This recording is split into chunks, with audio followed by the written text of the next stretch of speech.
And here we are again, y'all.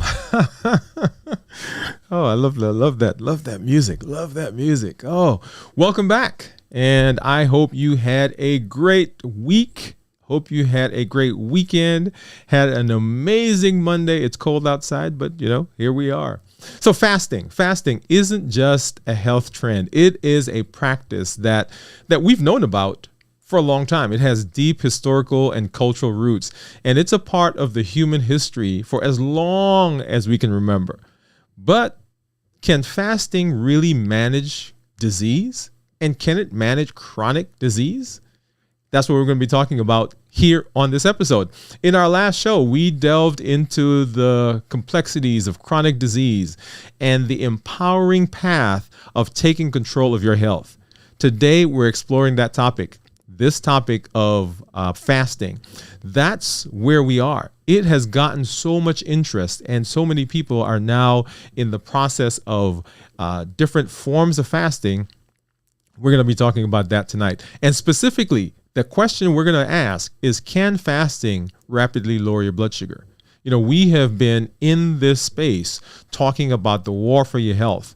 And as we continue to discuss the war for your health, one of the things that continues to rise to pandemic and epidemic proportions is this concept of insulin resistance, diabetes, and obesity. We continue to see the rise in patients who and people around the world who continue to have problems with their blood sugars, obesity, polycystic ovarian syndrome, and all the things that are associated with it: coronary artery disease, hyperlipidemia or high cholesterol, hypertension, and on and on and on. And that's what we're going to tackle tonight. If you're new to me, I'm Dr. Dwayne Wood. That's Wood with an E. The E stands for endocrinology. Here on the channel, I educate, I empower, and I encourage you to take charge of your health, your life, avoid complications, and go to the next level. We're creating the life we've always wanted. And in this year, 2024, our new theme is New Year, New You. That's right. New Year, New You. What do we need to do to continue to improve our blood sugars and to improve our health? New year, new you, y'all. Also, if you're new to me, go ahead and put new in the comments, because I'd love to welcome you with a hand clap and some music. And just let you know that we are excited and happy that you are here. Now, I know there are some of you that are out there who have been looking at some of our other social media platforms to see this show. Right now, we're having some technical issues, so it may not show up on your platform. But if you're out there, somebody who's waiting on Facebook or Instagram or LinkedIn or one of the other platforms, go ahead and have them come on over here and let them know that we are currently, we're doing what we do. All right. So go ahead and let them know. But we are excited for this series. Remember, the goal for this series is that we, by the end of this year, are saying that we want people to be able to decrease their insulin, decrease their diabetes medication, and in some cases, get off of their medication. We're talking about that word, right? That word reverse. We'll come to that in just a minute. If you have not done so, go ahead and subscribe to our channel. We would love to be able to talk with you, to chat with you, to let you know things that are coming up. If you know somebody who is a diabetic, someone who's dealing with diabetes, someone who's pre-diabetic, someone who is taking care of someone who has diabetes, go ahead and let them know that we are here, because we're excited for where we are heading. Now, let me tell you a story. So years ago, we're talking 20 years now, at least, was diagnosed with type 2 diabetes. And when I was diagnosed, it was I want to say devastating diagnosis for me, but there's a lot of other ramifications that came as a result of that. I was actually in medical school at the time, where I was just about to start medical school, And I think it was that first year, went in to see my doctor. We had moved from Atlanta, and I was having those symptoms. You know those symptoms? Yeah, polydipsia, polyuria, polyphagia, those common ones. That's eating a lot, drinking a lot, and peeing a lot. You get it, right? And those are the things that we typically will see. Those are the most common presenting symptoms for someone who has diabetes. So I'm diagnosed, and at the time, there was so many other things that were going on in my life that I did not take diabetes seriously. And for years and years and years and years, I neglected. Even as I was going through medical school, even as I was going through residency, I did not do the best job of managing my diabetes. Yes, let me say that. Okay. Recently, I was talking to someone about diabetes. And one of the points that I made was, diabetes, the management of diabetes, the things that we do, the things that we are aware of on how to take care of blood sugars, we know those things. We pause there. We know those things. But often the things that we know to do don't get done for lots of different reasons. Now, you may have known, or you may know if you've watched our show for any length of time, that I was in a food recovery program. And there are recovery programs out there for food. Yes, yes, yes. And in the program, I began learning, even in that space, being someone who was in the medical field, I began learning the things that can override the things that we know to do, right? And so in the recovery space, there are lots of things that we learn in terms of how we interact with what are called buffering behaviors. Those things that we do when we are when we are trying to soothe, when we're trying to deal with stress, when we're trying to deal with anxiety, when we're trying to deal with depression. Some life event happens.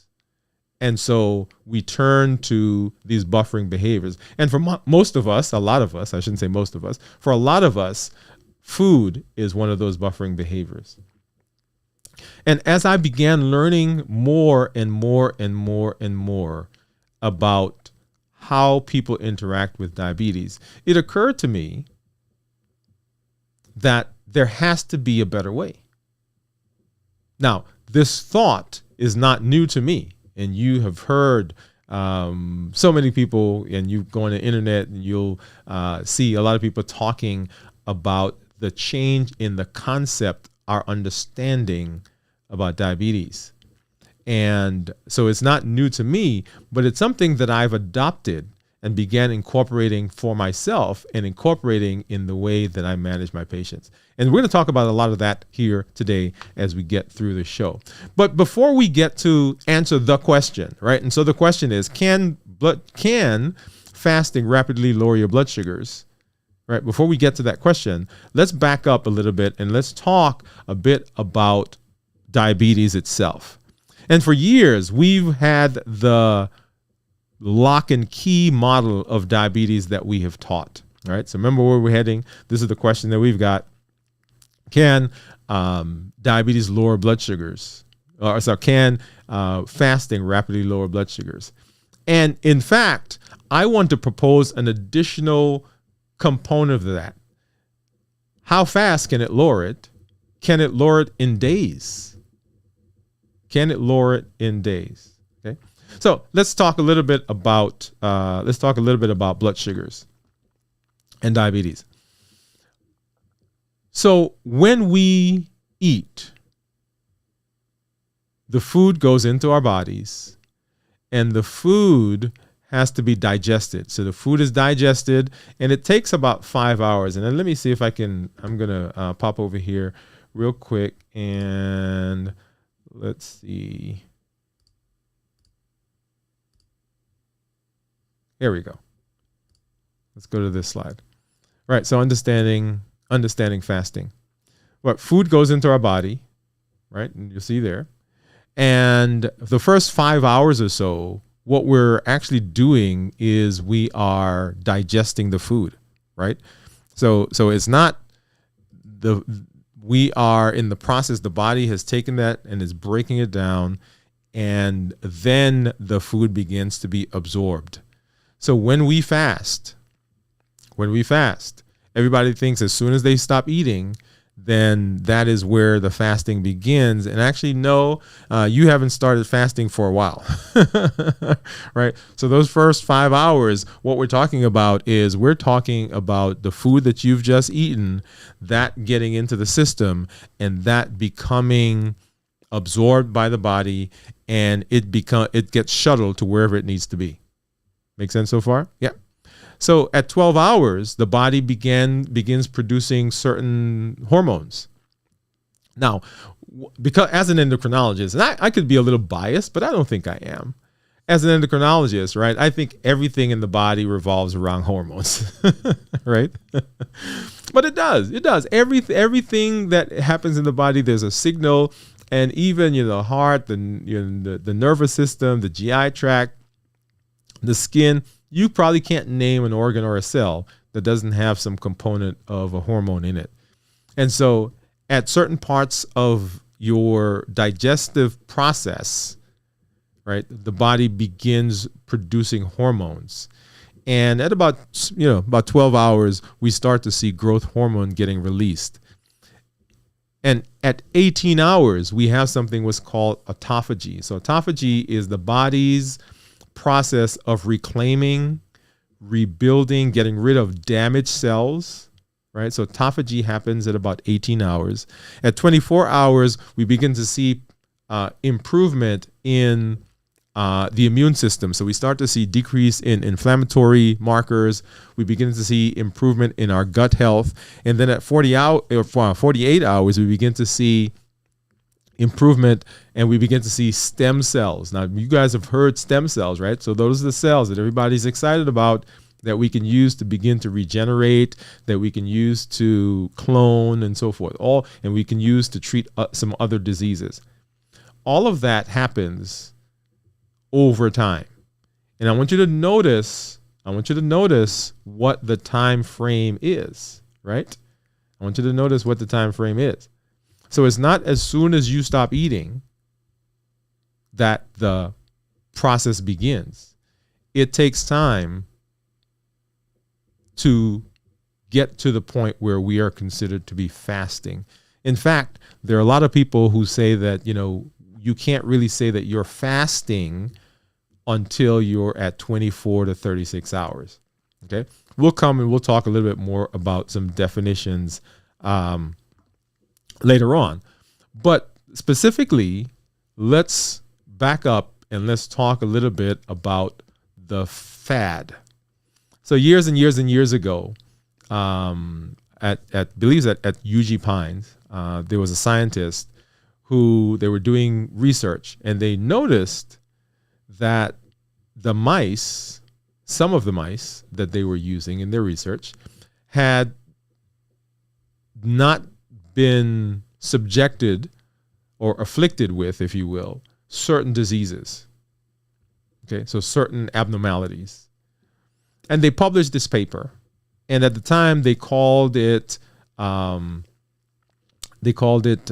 intermittent fasting, right? Which is the phrase that everybody's using. They called it something else.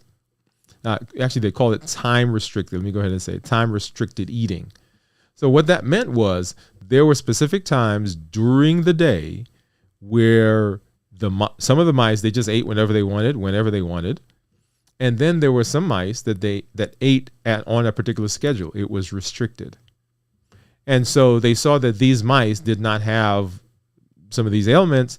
They published the paper, and other researchers, because this at this point had not been done in humans, other researchers began with that very small introduction. They began taking this information and they started researching it in humans.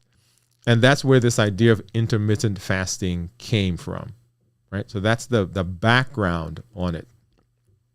And intermittent fasting has become this big fad because people have realized that when they intermittent fast, there's certain benefits that they see. And going back to our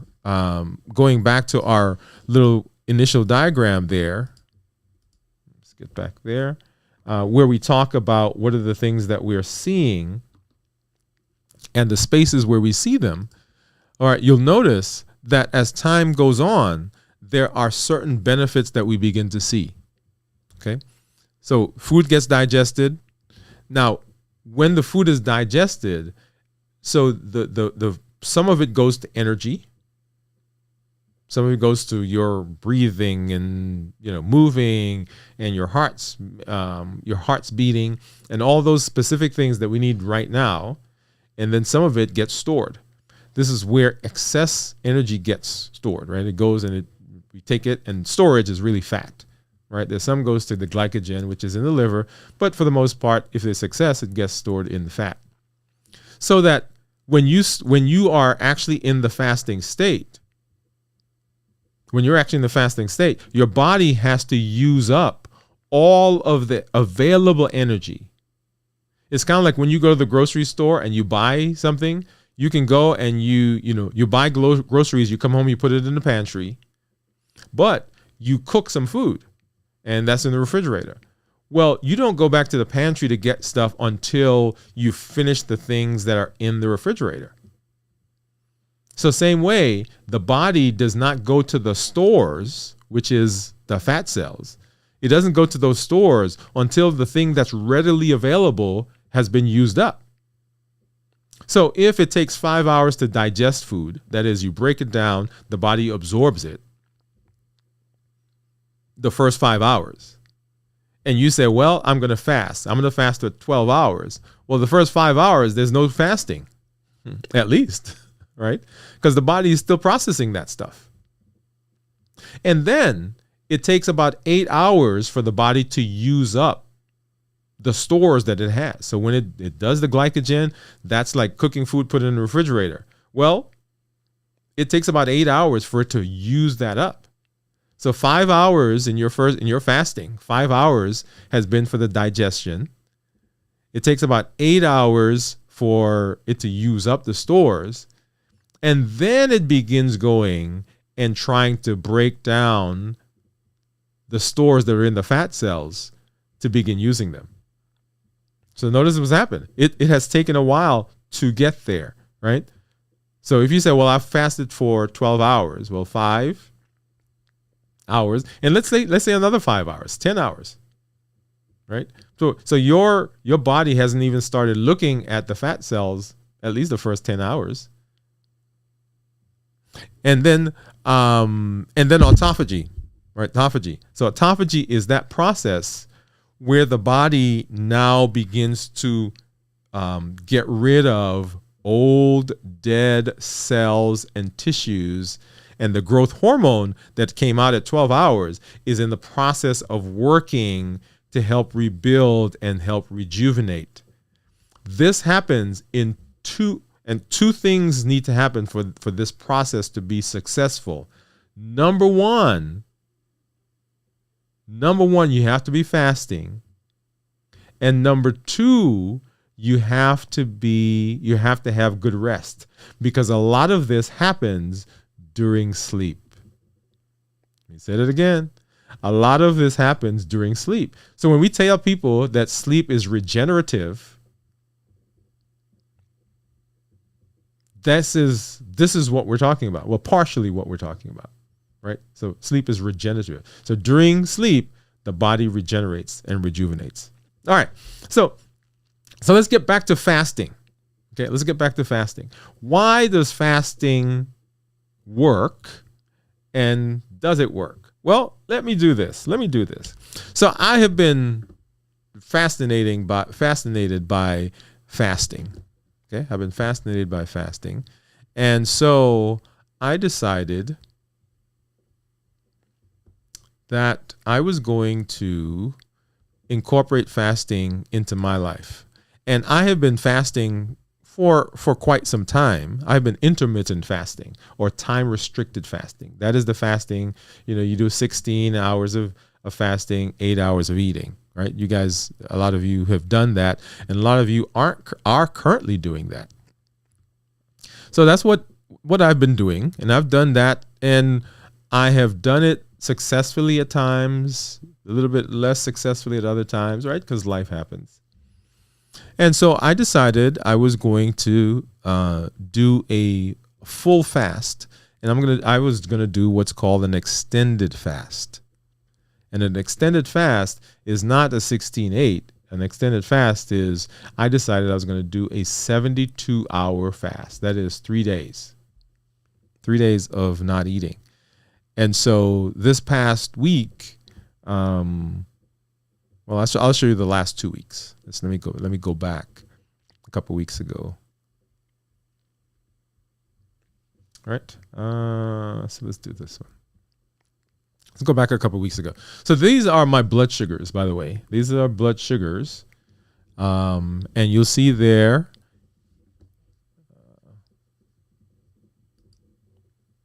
There we go. So these are my blood sugars, and you'll see there, right? So January the 3rd, that's a Wednesday. And on this particular one, I don't have the Tuesday that occurred before I started the fast, right? On the next one, we'll be able to see that. So at this point, right? So I started the fast the day before this at 6:45 p.m., 6:45-ish p.m. And you'll see this is midnight. So I started 6:45. So at midnight, we're about 5 hours in. And you'll see those blood sugars, right below 120. So about 100, 110 maybe. And you begin to see kind of fluctuations there. And so remember a question that we're trying to ask. The question is, can fasting rapidly lower blood sugar, right? And you'll see here, so I haven't eaten anything. And so now we got about 6 o'clock in the morning. So if we go about 6:45, right? I want you to look at that. I want you to look at that. So my blood sugar started right here, about 100 and 110-ish. And 12 hours later, my blood sugar is actually higher. Look at that. And I haven't eaten anything. So I often get the question from people, or the comment from people, say, I haven't eaten anything and my blood sugar is still higher. Well, the blood sugar is higher because the body has what are called counter-regulatory hormones. And so what are counter-regulatory hormones? Well, when you fast, your insulin level goes down, right? We're going to come and talk about insulin here in a minute. When you fast, your insulin level goes down. And as the insulin level goes down, that is the body's signal that it needs to stop storing things. Right? So when you eat, insulin goes up and the body says, hey, I need to take this stuff that's coming in and I need to begin storing it. Right? If I'm not using it for energy, it needs to go somewhere. I need to put it in the pantry. Well, after you stop eating and you're in the fasting state, then the insulin level drops. And when the insulin level drops, the body says, okay, now I've got to go get energy to continue keeping him alive, because he's got to breathe. His heart's got to move. He's got to think. He's got to, all the things that we do. The body is in the process of doing that. So those are those counter-regulatory hormones. And in the morning, everybody believes that they wake up just because they wake up. Well, no, there are particular hormones that come into the system to make that happen. And some of those hormones can make your blood sugar rise even though you haven't eaten anything. Okay? So remember, so right here at this point, this is about, let's see, let me put a mark right there. So that is probably about 6:45, right about here. Okay? So at this point, I have gone 12 hours without eating. Right? So because I started 6:45, 6:47 the night before. Here I am, right? So this is about 18 hours, because that's another 6 hours. And the blood sugar is still probably about 80 or 90. And it does not actually go down to around 70. So this right here is about 70. it doesn't go down to 70 until this is 24 plus another 6 hours, right? So that's about 30 hours before the blood sugar actually gets down to the point where it is slightly below 70. You see that? So into the next day, and what I love about this part is I want you to pay attention to that. So that blood sugar is just riding at 70. So the question that I want you to be asking is, if I haven't eaten now for 36 hours, where is the body getting the energy? Right? And I haven't gone low. Right? This point up here showed a little low. I think that may have dipped a little bit, but it came right back up. So where's the body getting the energy to keep this blood sugar right on that 70 line? And in fact, look at this, right? So it was riding at 70, and then these little numbers show that it goes up a little bit. So we're at 36 hours. We're still at 70, y'all. We haven't seen a low blood sugar yet. And right here, you see those red lines? You see that red? That's where, oh, you guys aren't seeing this. Okay, let's get you back over here. I'm just talking and having a good time. So okay, so let me go through that again. So right. So at this point, let me put some marks. So at this point right here, right, I have been fasting for because that's midnight. I've been fasting for about 5 hours. So 5 hours, and right down here, I've been fasting for about 12 hours, right? Because I stopped eating the night before, 6:45. When we get to 12 or 12:45, that now is going to be 24 hours. Am I doing that math right? Yeah, 30 hours, okay? And so as I go through this entire day, y'all, notice I didn't eat since the night before at 6:45, and my blood sugar has yet to go low. Coming into, that was Wednesday, so I fasted all day Wednesday, started the night before, so that's 24 hours plus 5, so that's about 29 hours. And as I get into the second day, you'll notice that my blood sugar just rides on that 70. And in fact, it goes up a little bit.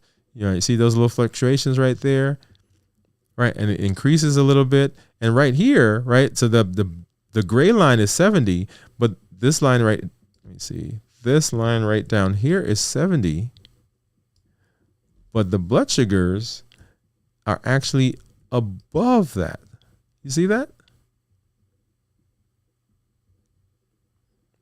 And so now, right? So now we're over 36 hours, and now we begin to see that we're having low. And those the red color that you're seeing there, those are where the blood sugar is dipping below 70. And 70, by the way, blood sugars that are below 70 are what are considered to be low. Right? And you notice here, all those circles, that's me checking, right? I think right about here was the first time I felt anything, right? And so this is right at 6:30, 6:45. So now we've gone a complete 48 hours, right? So we've done about 48 hours now. And it took about 48 hours before I felt anything in terms of a low blood sugar. And that was the only time I felt a low blood sugar. And I'll tell you one of the things that happened there. Okay. But I want you to watch that, right? So now I'm staying below 70, and I'm coming into Friday, right? So far we've done 48 hours and coming into Friday. So by 6 o'clock the next morning, I've gone quite beyond 48 hours. Okay. And so now I have another 12 hours before I have to go, before I'm going to eat. And for that entire day, my blood sugar stayed right at about 63, between 63 and 69. So how many days did it take before I had a low blood sugar? Right? If you're out there, you've been watching, how many days did that take? Well, it took about 48 hours, right? It took about 48 hours for me to get there. And so the question is, can fasting lower blood sugars rapidly? And the answer is yes. You see it. You see it right there. Okay.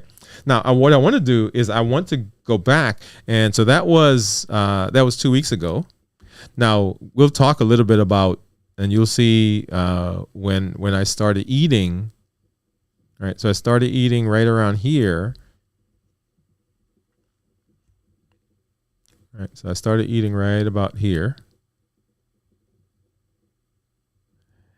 And look how long it took before my blood sugars rose above 120.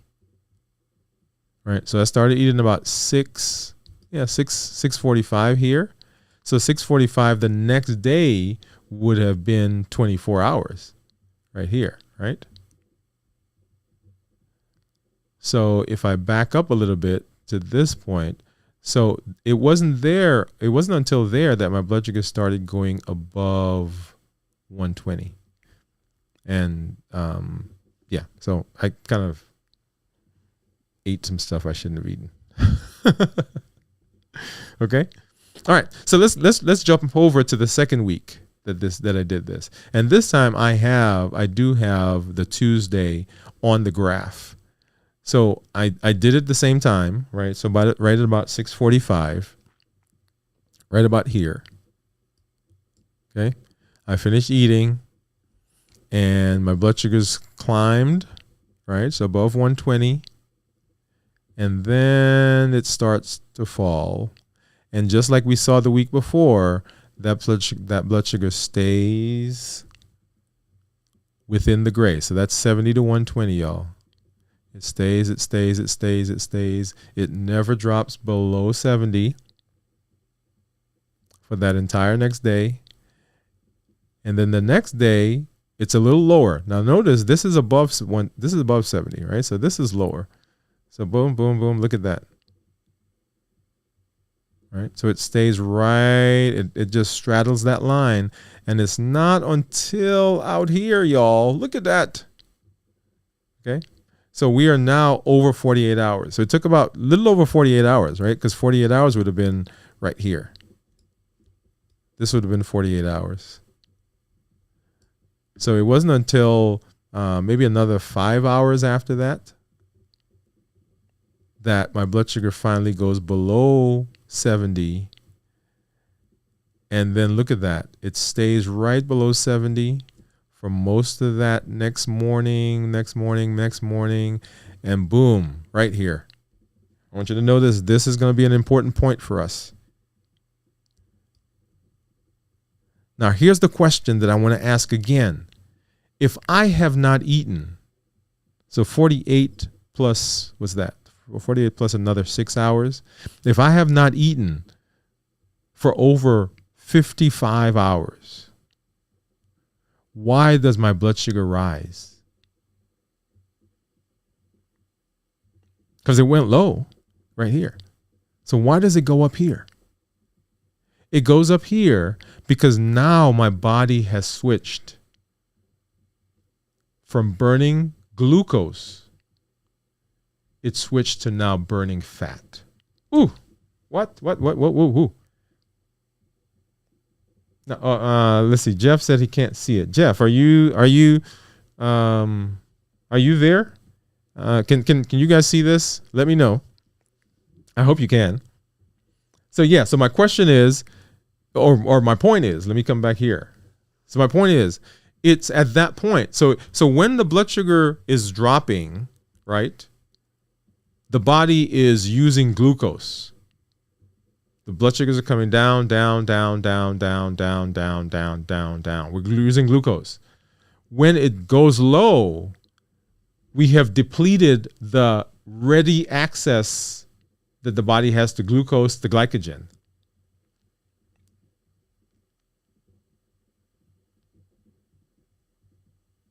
When we see that blood sugar starts coming up, now the body is using a different source.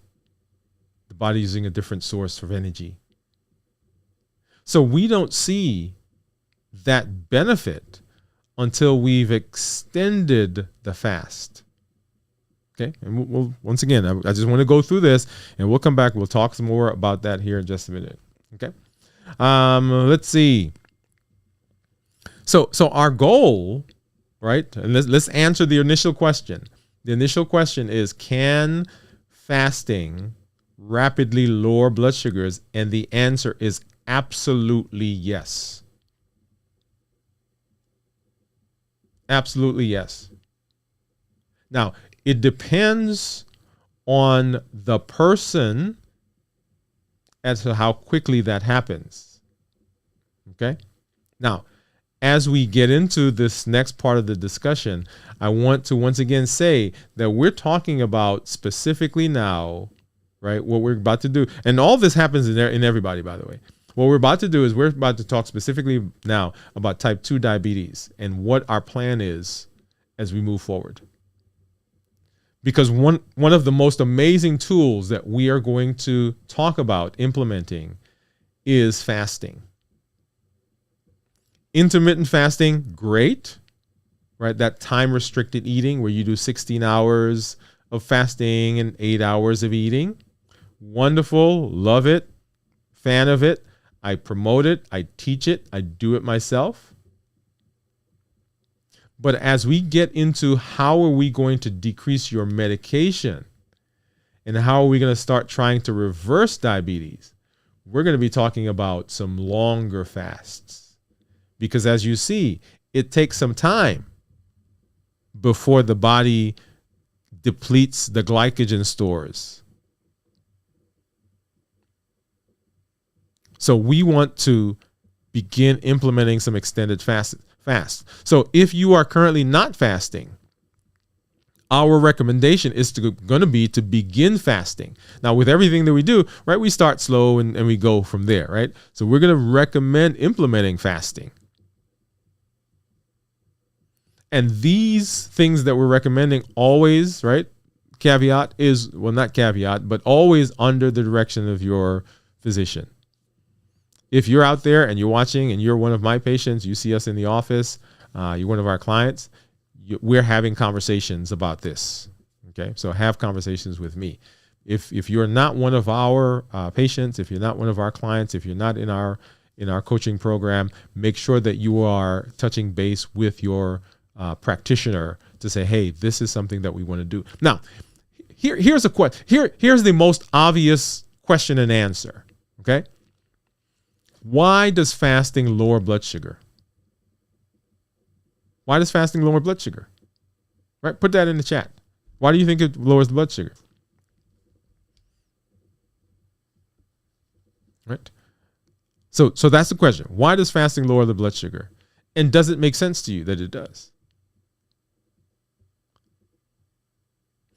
Why is it that you can not eat for 12 hours and still have a high blood sugar, or not eat for 24 hours and still have a high blood sugar, or not eat for 36 hours, as in my case, and still have a blood sugar that's not low? Now, it wasn't high. It wasn't, in the 200 or 300, but it wasn't low. It straddled that 70 for almost an entire day before it finally went low at 48 hours. So fasting lowers blood sugar because you're not putting anything in to cause the blood sugar to rise. And as you are not putting sugar in, putting carbs in, then the body has the ability to use the insulin that's on board to lower the blood sugar and to use some of that energy from the food that you've eaten for the processes that go on in your body, like thinking and moving and breathing and hair growth and skin turnover and nails and all the other processes that happen in the system, right? The working of your kidneys and your liver. The body has to use the things that it has access to. And as it uses that, as you're not putting more food in, the body has to use that. And as it uses it, the blood sugars begin to go down. Now, what are some of the benefits of this? I love this part. So what are some of the benefits, y'all? Well, one of the most obvious benefits, which is what we're talking about and which is what we are planning for this entire year to deal with, one of the most obvious benefits is that blood sugars decrease. And I'm just going to stop there for a minute. Right? So blood sugars decrease. And if blood sugars decrease, what does that mean then? And I'm just doing something here real quick. So if blood sugars decrease, what does that then mean for the management of blood sugars or management of diabetes? I want you to go with me. So if blood sugars decrease, then I don't have to use as much medication to control my blood sugars.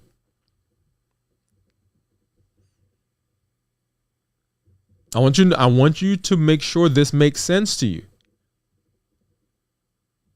If I'm not putting carbs in, if I'm not putting sugar in, then the insulin that I have on board works better. And the less I put in, the better the insulin works. The less I put in, the better the insulin works. So if the insulin that I have in my body that's already being made is working better, then I don't have to use medications from outside to control the blood sugars. And when we talk about medications, we'll come back and we're going to do a show and we're going to go through what medications we need to begin backing off of. If I'm not using medication, I'm not using insulin, I'm not using glipizide, I'm not using glyburide, I'm not using glimepiride, I'm not using semaglutide, I'm not using any of the DPP-4s, I'm not using any medications. Or I'm using less medication. Let me say that because we haven't gotten to the no medication yet. Now, there are some of you who are on such a small amount of medication that simply by fasting, you can get off of that medication. Let me say that again. There are some of you, the amount of medication that you take to manage your diabetes, simply by doing the fast, your blood sugars are so well controlled that you can be off of that medication.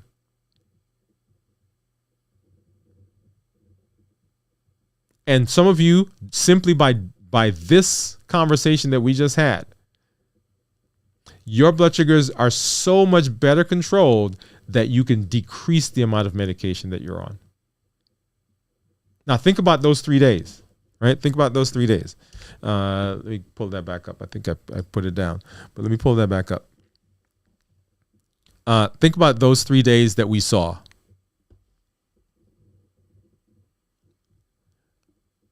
Right? So let's go back up here. So starting from here, so Tuesday night, started fasting. So no medication. No medication.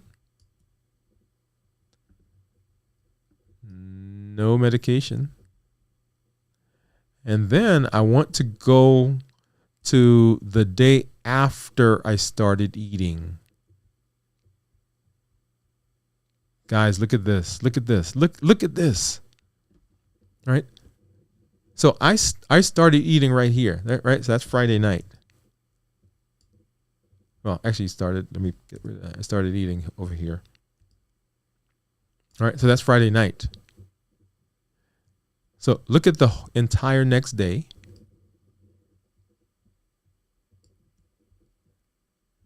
Look at the entire next day after that, right? So this is day 1 after eating. This is day 2 after eating. This is day 3 after eating. Okay, and I think I may have stopped there. Yeah, but next time I'll do a few more days. So 3 days after I fasted, look at the blood sugars. And I'll say to you that for these entire 3 days, well, here I took medication, right? I did. But for at least two days, for 2 days after not eating, I took medication. I didn't take any medication. So 3 days of fasting, 1, 2, 3, 4. That's right. 1, 2, 3. 3 days of fasting, and then 2 days after that, no medication. So how many days is that? That's 5. Okay. So number 1, lower blood sugars means better blood sugar control. So imagine what happens. Let's assume that you don't change anything else in your diabetes management. Okay. And you implement fasting. Automatically, your blood sugars are better, which means automatically your A1C is better, right? So everybody's concerned about the A1C. What is my A1C? What is my A1C? Let me tell you that this decreases the A1C because you've decreased the sugar. Okay, so that's number 1, right? We decrease the blood sugar. Because of that, we decrease medication. When we decrease blood sugar by fasting, that means the body, remember this idea of insulin resistance? The body doesn't have to produce as much insulin to compensate for the blood sugar. So if I'm not having to produce as much insulin, right? Remember, insulin has all those things we talked about. So if my insulin goes down, that means that my appetite is not as ravaging. That means, so remember, insulin makes you hungry. So if I have less insulin, I'm not as hungry. Insulin makes you retain fluid and makes you put on weight because insulin is a storage hormone. So if that's the case, then my weight goes down. Insulin is a storage hormone, so insulin creates or produces an environment that creates lipids, right? So what are lipids? Lipids are cholesterol. So cholesterol gets sent to my liver, it gets sent to fat cells, it gets sent to pancreas, it gets sent to other parts of the body. So if that's the case, if I'm decreasing the amount of insulin, then my fatty liver can improve. My coronary artery disease can improve. My obesity, once again, improves. If I have polycystic ovarian syndrome, right?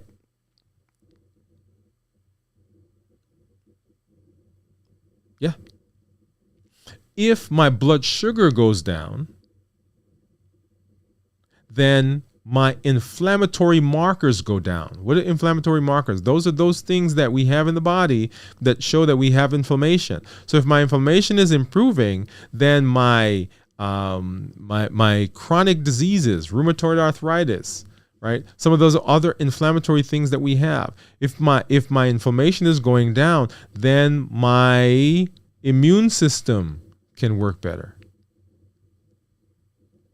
I know. We're talking about diabetes. We're talking about blood sugar because that's the question.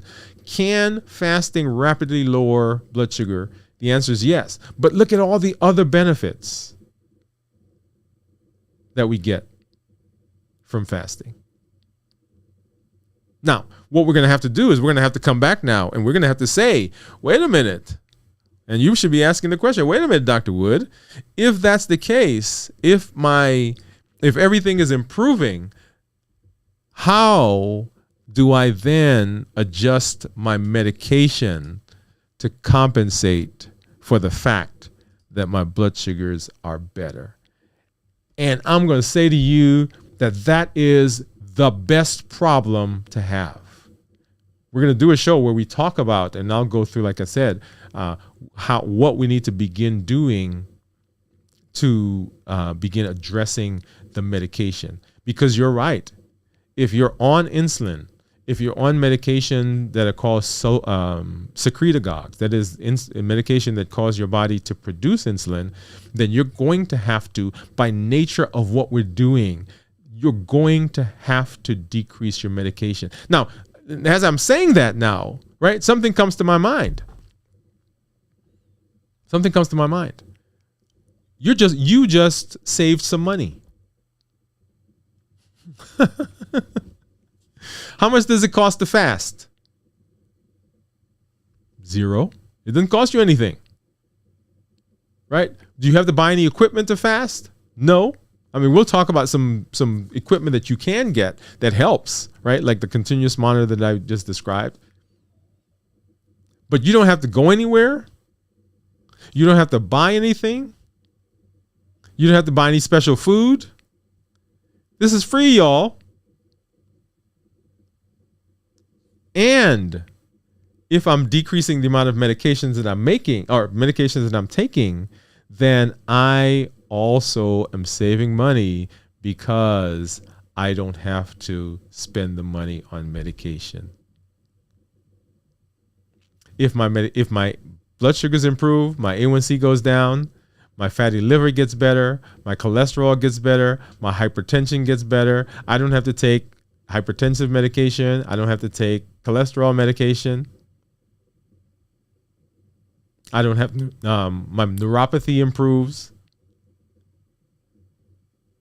Gastroparesis doesn't progress. Right? Look at all the things that happen simply from fasting. Love it, love it, love it. All right. So this is an exciting conversation for me, y'all. And so this is the first tool. This is the first tool that we're proposing that we begin incorporating into the management of diabetes, the management of blood sugars, the management of our medication. Remember, our goal is to decrease medication and in some cases get off. The management of our insulin resistance. Woo, woo. Love it, love it. All right, let's see who we got out there. Let's see, we've got, so David, hey man, once again, thank you for coming through. I think we said hi to David earlier. We've got Jeff Gilmore. What's up, Jeff? Talked about the dawn phenomenon. We've got Beverly Brown. Hey, Beverly, welcome, welcome. Boom, boom. All right, so Beverly. So those are some big comments. I'm going to see if I can maybe make those comments a little smaller. How about that? Jeff said he couldn't see. So Jeff, sorry. Hopefully you were able to do that. He said, if I do 36 to 72 hour fast before my 6-month blood draw, is that considered cheating for a fasting glucose number for my doctor to review? let me put that one up. That's a good question, Jeff. Let me go ahead and put that up there. So, oh, wow. Okay, so we're gonna have to. Yeah, we'll fix this next time. So Jeff says, he said if he fasts for 36 hours to 72 hours before his 6-month blood draw, is that considered cheating for a fasting glucose number for my doctor to see? Well, so Jeff, so here, let me rephrase that. Jeff, that is the cheat code. Yeah. So this is the cheat code, y'all. I love it, Jeff. Yes. Thank you for saying that. This is the cheat code. Because if you fast enough for your A1C to be good when you go see your doctor, that means the blood sugars are better. That means all the benefits that we just talked about, you have successfully done. That is the cheat code. And I say, if you want to cheat, go right ahead. Right? If you want to cheat, let's cheat. Let's cheat together. I want to get Jeff. Thank you for saying that. I love it. Love it. Love it. He said he sees it now. He says liver runs out of glucose. That's right. Thank you. Yes. So I was asking why does the blood sugar go down, right? Is because the blood sugar, the body's running out of glucose. And then why does it go up? Because the body switches. Now, one of the things that I want to do in the future is talk to you about another indicator that we can use that I've been using over the course of this fast. Okay. Now, I want to show you something else. And we will do another show. Let's see if I can do this really quickly.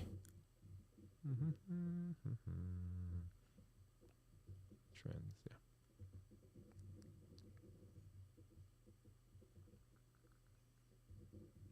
Okay, so you guys have been following along with me, and we've been kind of looking and seeing. We've been looking and seeing this graph. Okay, so this is my where I'm tracking my weight, and let's so this is the week view. All right, so that's the year view, by the way. And so right here, this is in March. All right, so that's 240. That's in March. And let's go back to the month view. And let's go back out here somewhere. What can we?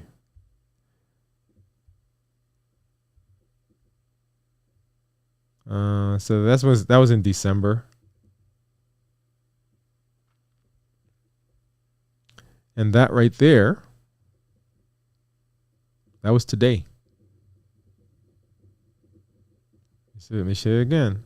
So that right there was December of 2023.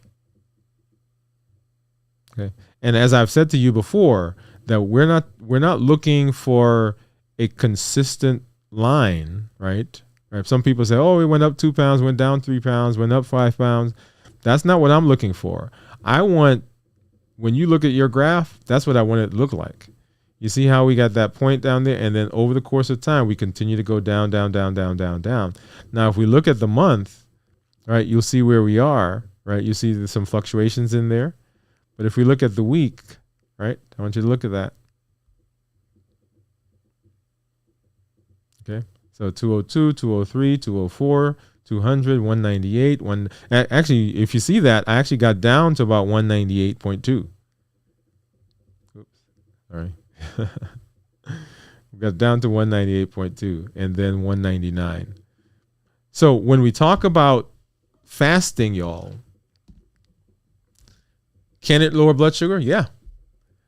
But look at all of the other things, the other benefits that we get from fasting. And notice I am not using the phrase intermittent fasting. I'm not using the phrase. I'm not using the phrase time restricted fasting. I'm saying fasting. Now, all fasting will give some benefit, but an extended fast, right? You see all of the additional benefits that we have. Now, I'm not proposing that you start with a 72-hour fast. What I'm going to propose, and here's the call, is that if you are currently not fasting, that you begin. Check with your doctor, of course, and say, hey, this is what I'd like to do. I want to begin taking charge of my blood sugar, taking charge of my diabetes. I want to begin being healthier. Most of us will fast at least from the time that we stop eating at night to the time that we wake up in the morning. When I say stop eating, I'm talking about snacks as well. No snacks. If you eat snack until 11 o'clock, you have not fasted. So I want you to begin incorporating that. If you currently do an 8-hour fast, that is when you're sleeping, I want you to try to extend that to 10 hours. Actually, make it 12 hours, right? So if you stop eating at 6 o'clock at night, right? Then 6 o'clock in the next morning, that's your 12-hour. If you currently do a 12-hour fast, I want you to extend that to 16 hours. If you currently do a 16-hour fast, I want you to extend that to 24 hours. Right? So begin incorporating fasting in your schedule, and I want you to watch those blood sugars. That's the challenge for next week. That's the challenge for what I wanted you to do for next week. If you remember, last week I gave the challenge for you to come up with your, if I have that here, I gave you the challenge for you to come up with your why.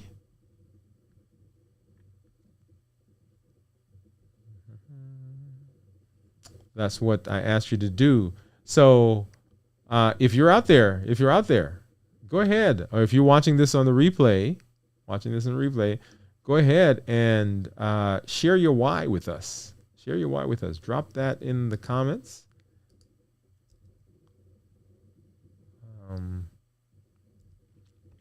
And let us know why are you interested in being healthy? Why are you interested in taking charge of your diabetes? Why are you interested in being healthy?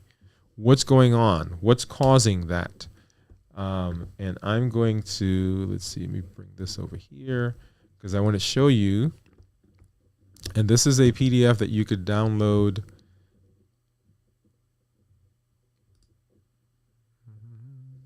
Let's bring it over here.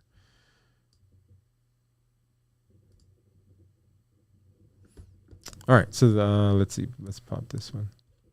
This is a PDF that you could download from our website, and it walks you through. If I can get that. It walks you through discovering your why. All right, it walks you through the use of the 5 whys. Remember, we talked about that on the last show. Discovering your why for health. It gives you instructions on how to do that, walks you through how to use it, and then it has a section for reflection so that you could summarize, and so you can have a document that you can use and say, okay, this is my why. This is what I'm doing. This is the reason that this is happening. You could pin that to the wall. You can keep it on your desk so that you can look at that as you move through the year. Okay.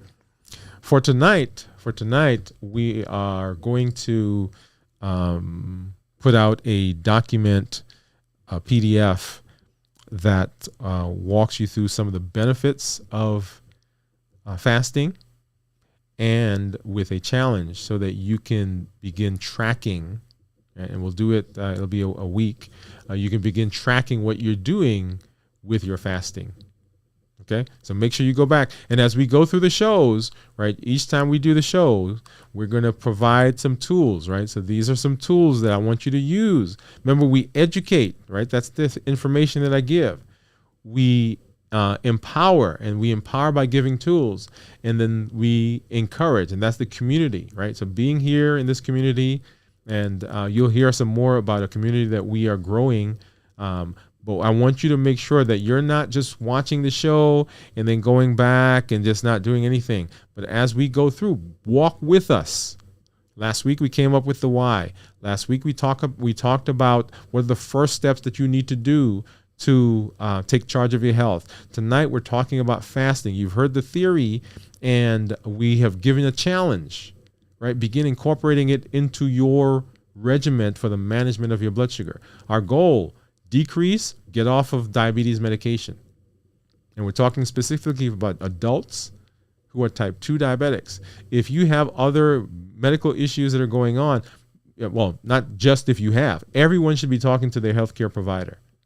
Say, hey, I'm working with Dr. Wood, or I'm on his show, I'm on his channel. This is what we want to do. I would like to incorporate this. How can we do this so that I can take control of my health? Okay. All right.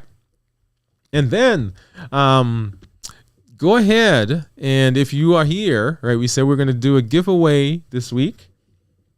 We're going to do a giveaway this week. And tonight, what we're going to do is we're going to give away our, I'm going to put my, so you guys can see that.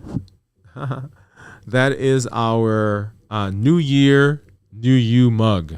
That's our New Year, New You mug.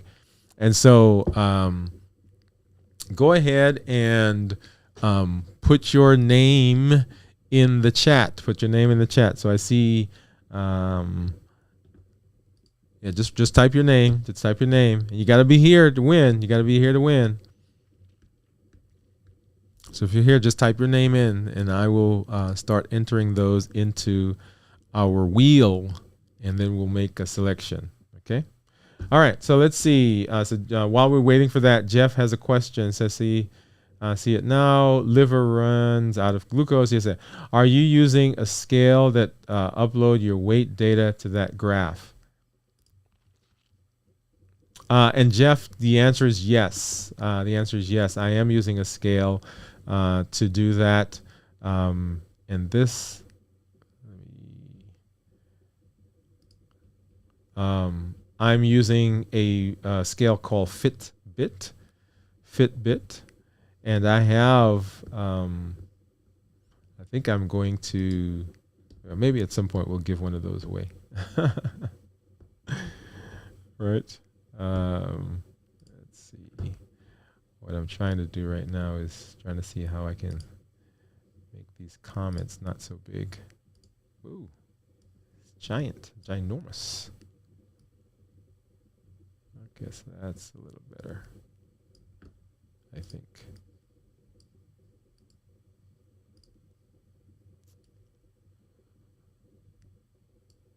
Okay. I think maybe that'll work.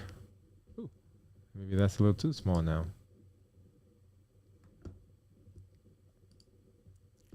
But yeah, if you're there, go ahead and put your name in the comment, and we will. Okay, here we go. Think better.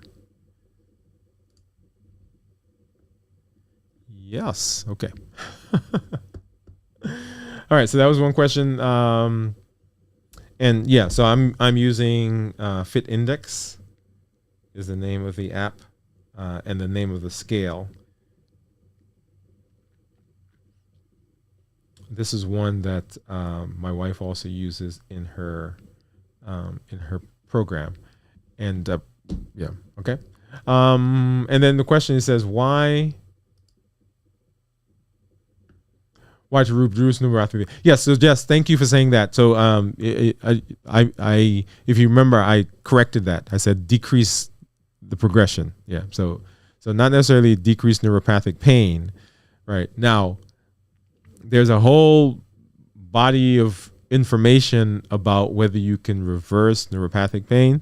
We won't get into that here, but definitely decreasing the progression of the complications, which one of them is neuropathic. Okay.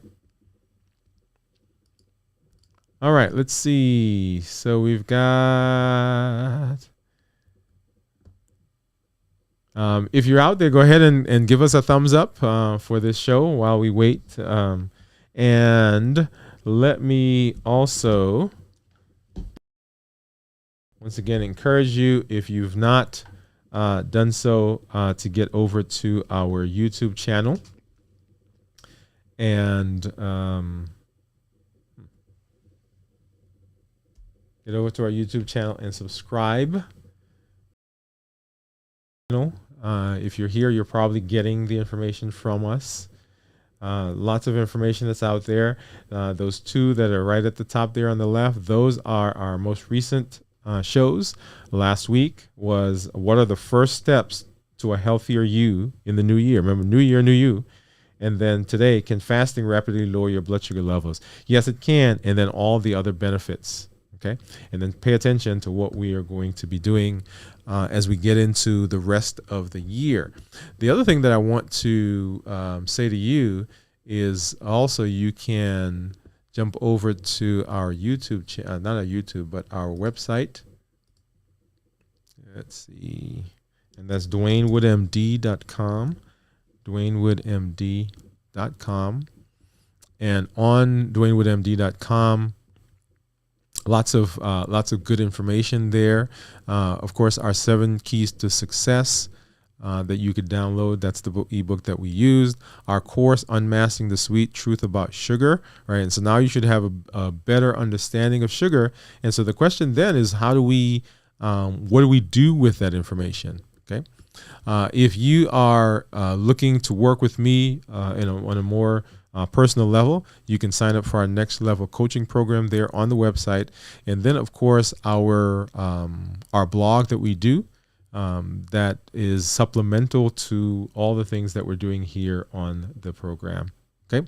The science of sugar cravings, new year, new you, setting realistic health goals for diabetic patients, mindful eating, the clinical perspective of stress-induced eating, and then, of course, signing up for our mailing list. Okay. Awesome. All right.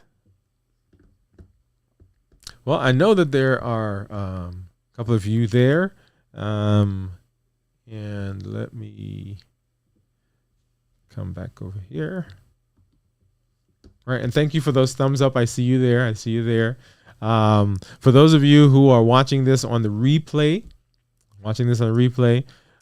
even though you're not with us here on the live, go ahead and begin incorporating. So don't fall behind, or even if you have fell behind and you are catching us here on the second show of the season, you can still go back, work on the assignment from last time. That is, what is my why, right? Understanding those things, those steps we need to take to go ahead and begin taking control of our lives, taking control of our health, right? Understanding your why, right? Remember, that was one of them. Building a community. Yeah, that was one of them. And document, right? So the documentation, that's these PDFs that I said that we're putting out. Make sure you grab those and make sure that you are filling them out. Okay, awesome. All right. Well, I see the thumbs up. Thank you for that. And I know Jeff was here. Maybe he had to step away. And Beverly, and I know David said that he was going to be in and out because he's in rehearsal. So, but I thank you guys for being here. Thank you for hanging out with me, and thank you for coming through and being here, taking charge of your health. Make sure you sign up for our newsletter so that we can send you more information about things that we're going to be going on. Sign up so that you can get copies of these PDFs that we're talking about. Go ahead and do that, and I'll have a link that you can use to get some of those. Right now we have 2 of them, right? So that's the one coming up with your why, and then the tracker for your fasting. So that is your commitment as we move into the next week. We'll come back. We'll do another show. We're continuing to do these tools, continue to educate. Thank you for being here. This is Dr. Dwayne Wood. That's Wood with an E. The E stands for endocrinology. Here on the channel, we educate, we empower, and we encourage you to take charge of your health, your life, avoid complications, and go to the next level, creating the life you've always wanted. And for this year, y'all, new year, new you. Good night, everybody.